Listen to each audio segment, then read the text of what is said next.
When it comes to divorce and division of property, you really need to talk to an attorney to make sure that you're not leaving any rights on the table.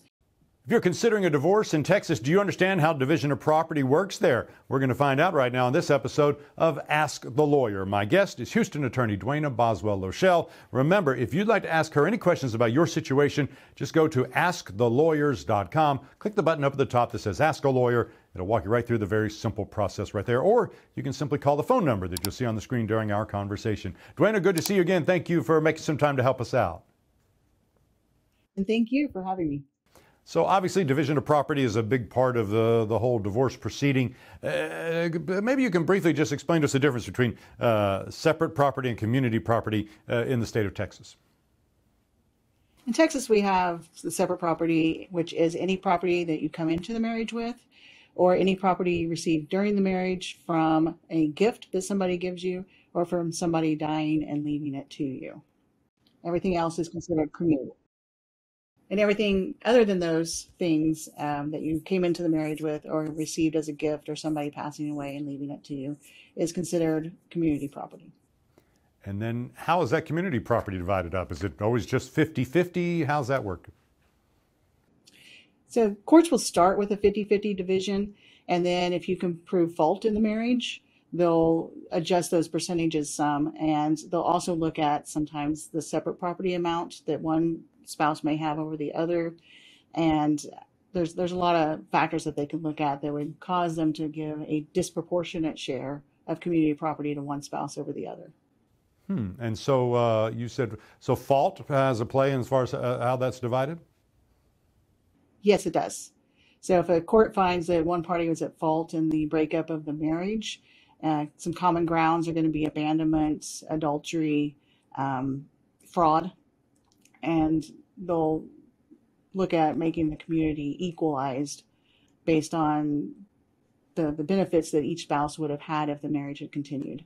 And they do that by giving disproportionate shares. Oh, that's interesting. So what if, say, one spouse owns the residence and it's in their name only, the title is in their name? Does the other spouse have a claim potentially on that property? So it depends on when the property was obtained and how it was obtained.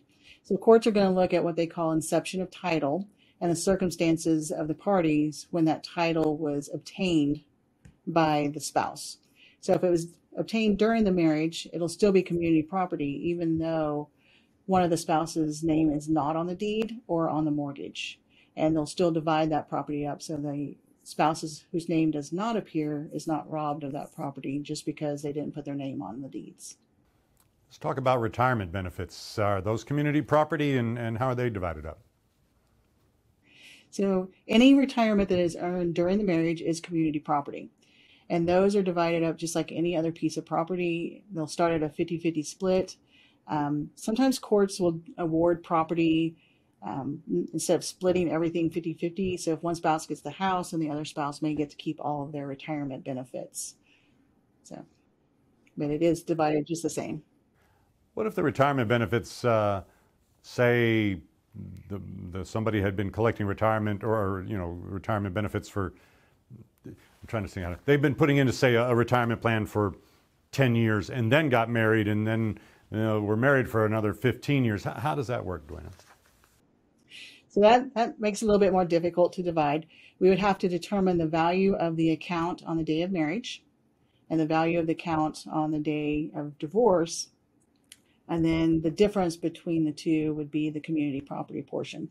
So it'd actually be a mixed account of separate property and community property.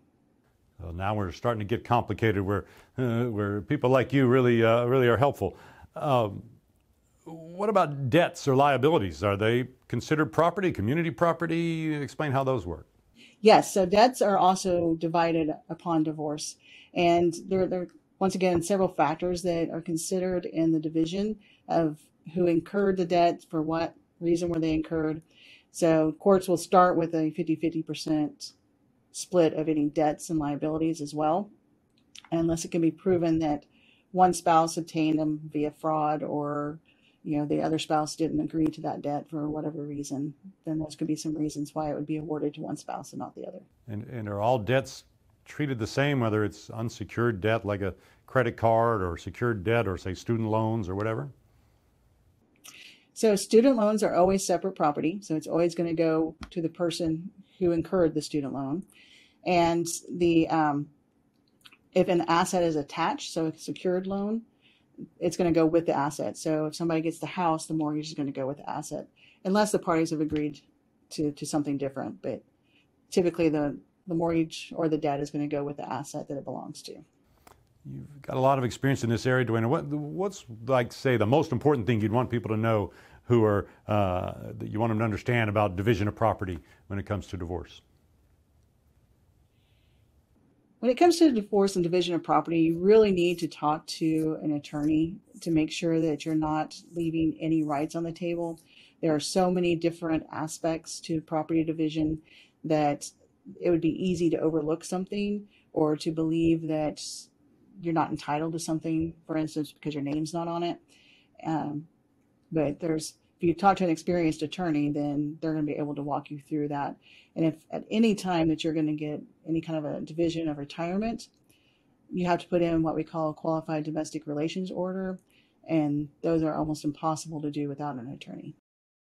What about if, say, one spouse is trying to hide some assets from the other spouse? Is that the kind of thing that an attorney can help you find out about that kind of stuff? Yes, we can help locate certain, assets. There are some that are going to be almost impossible to find, such as, cryptocurrency. Those are going to be difficult. But we can put provisions in the divorce decree that will deal with if they are hiding any properties that it's still subject to future division when it's discovered. Lots of really helpful information as always, Duana. Thank you for making some time to answer our questions. You're welcome. Thank you.